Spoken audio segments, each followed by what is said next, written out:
또각또각 구두굽 소리가 조용한 폭도를 울리고 있었다. 소란스러운 병원 밖과 더 대조되어 고요함이 느껴지는 순간이었다. 그녀가 미리 연락받은 호실은 나름대로 프라이빗한 복도 가장 끝쪽이었다. 호실을 확인한 수정의 발걸음이 조금 더 빨라졌다. 단 몇 걸음 만에 문 앞에 도착한 그녀가 천천히 문을 열고 들어가자 화려한 얼굴의 남자가 환하게 웃으며 수정을 맞이했다. 수정아. 오른쪽 어깨에 깁스를 한 채 장난스럽게 웃고 있는 저 남자는 데뷔 15년 차의 배우 안지훈이었다. 무심한 눈으로 그의 어깨를 후워보던 수정은 그런 그의 10년 차 매니저였다. 그녀는 침대 바로 옆에 서 있는 한 남성에게 냉기 가득한 시선을 돌렸다. 상진 씨. 네. 촬영 시작 전에 한 바퀴 돌라는 제 말이 어려웠나요?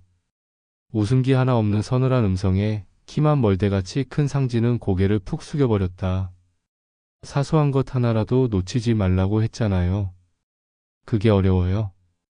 죄송합니다. 잔뜩 기어들어가는 듯한 목소리에 결국 지훈이 입을 열었다. 그만해, 나 괜찮아. 상진 씨 오늘 놀랐을 텐데 어서 퇴근해봐요. 전 수정 씨랑 퇴원할게요.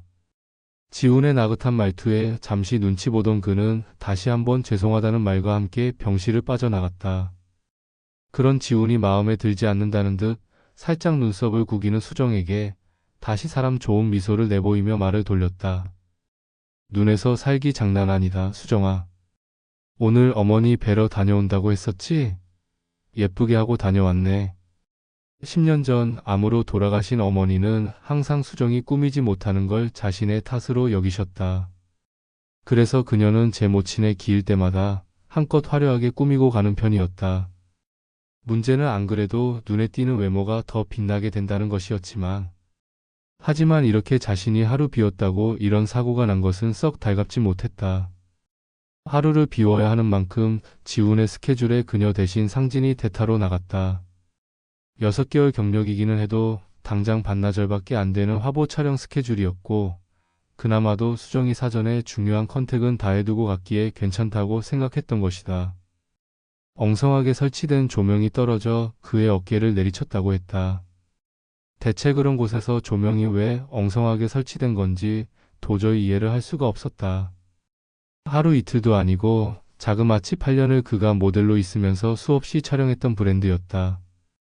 열이 바짝 오른 마음에 오면서도 현장 담당자와 통화를 했지만 그들은 억울해하며 분명히 2번, 3번 확인했다고 했다. 어쨌든 결과가 이 모양이니 그들도 사과를 하긴 했지만서도 이래저래 찝찝함이 몸을 에워싸고 있었다. 어깨 좀 봐요. 괜찮다니까. 아까 의사 선생님이랑도 연락했다며. 직접 보는 거랑 같아요.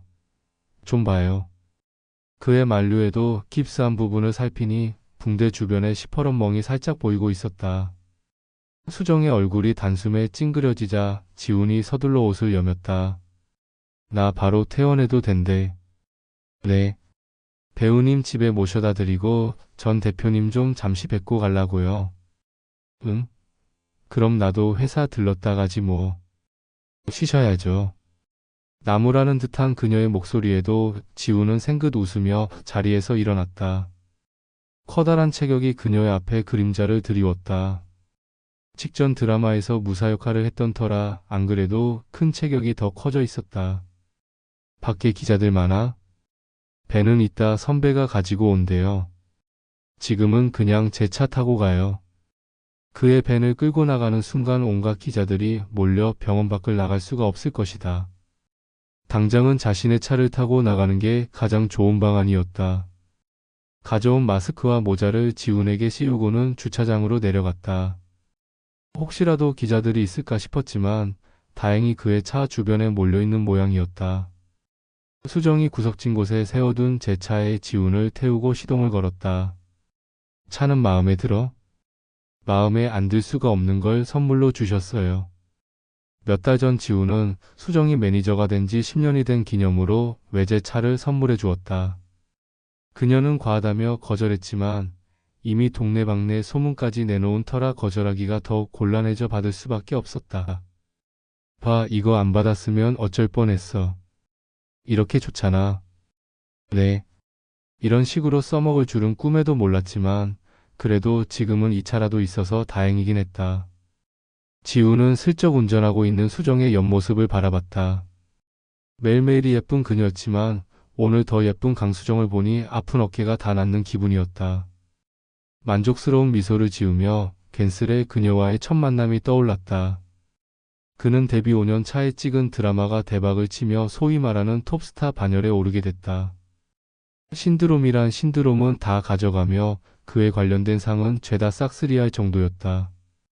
소속 연예인이 지운 하나밖에 없을 정도로 작은 소속사는 그야말로 땡잡은 수준이었다. 일이 많아지는 것은 당연한 수순이었고 고된 스케줄에 인력이 필요했다. 그렇게 지훈의 매니저였던 이동민이 데려온 한 여자아이는 무척이나 아무짝에도 쓸모가 없어 보였다. 비실비실 말라서는 힘도 하나 없어 보이는 게 대체 체력이 다인 이 바닥에서 어떻게 버티려고 들어온 건지 이해가 되지 않았다. 표정 좀 펴라. 절의 배도 악발이라고 해서 데려온 거야. 형 좋게 봐줘도 형 반쪽이야. 하루 있다 도망갈 것 같은데. 동민의 말에도 지우는 의심을 지우지 못했다. 소매를 걷어 올린 팔은 새하얗고 앙상했다. 고개를 절레절레 저은 지우는 곧 들어오는 대표를 보며 보고 있던 대본을 덮었다. 지우나. 오셨어요. 피곤할 텐데 좀 쉬지 뭘 또 보고 있냐. 다 죽어가던 소속사를 살린 지훈을 바라보는 대표의 눈에는 꿀이 뚝뚝 떨어지고 있었다. 그런 그를 보던 동민이 눈치를 보다 수정을 슬쩍 앞에 세우며 인사시켰다. 대표님 이번에 새로 들어온 친구예요. 대학교 후배인데 일자리 찾는다기에 제가 데려왔어요. 그래? 정한수예요. 반가워요. 안녕하세요. 강수정입니다. 수정이 머뭇거리다 쓰고 있던 모자를 벗으며 꾸벅 허리를 숙였다. 허리를 펴며 드러난 수정의 얼굴에 대표와 지훈이 벙한 얼굴을 하자 동민이 호탕하게 웃으며 수정의 어깨에 팔을 둘렀다. 어마어마하죠? 아니 저기 강수정 씨, 배우가 하고 싶어서 온 거예요? 아닌데요. 부담스럽게 가까워진 대표에게서 한 걸음 멀어진 수정이 다시 빠르게 모자를 썼다. 아니, 이 얼굴을 왜 썩혀? 계약합시다. 내가 조건 다 맞춰줄게요. 잔뜩 호들갑을 떨며 말하는 대표를 보자 수정이 다시 한 걸음 더 뒤로 물러났다. 그런 그녀를 보며 지훈이 재밌다는 듯 웃어 보였다. 아니요, 전 그런 일은 못해서요. 저기 그러지 말고. 아, 대표님. 나 이제 집중하게 나가요. 빨리. 잔뜩 부담스러워하는 수정의 얼굴이 삼시간에 굳어지자 지훈이 서둘러 대표를 대기실에서 내쫓았다.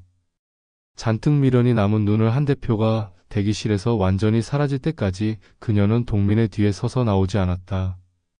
처음엔 콘셉트를 잡는 건가 싶었지만 아무리 봐도 수정은 진심으로 대표를 부담스러워하고 있었다. 그런 수정을 잘 아는지 동민이 괜찮다며 어깨를 여러 번 두드리는 모습도 은근히 눈에 거슬렸다. 진짜 배우 할 생각 없는 거 맞아요? 네. 칼 같은 그녀의 대답에도 갠슬에 더 떠보고 싶었다. 솔직히 그 얼굴에서 이런데 취직하는 거 은근히 속 보이는 거 알죠? 그리고 그런 지훈의 의도를 알아챈 건지 드디어 수정이 고개를 똑바로 들고 그와 눈을 맞췄다.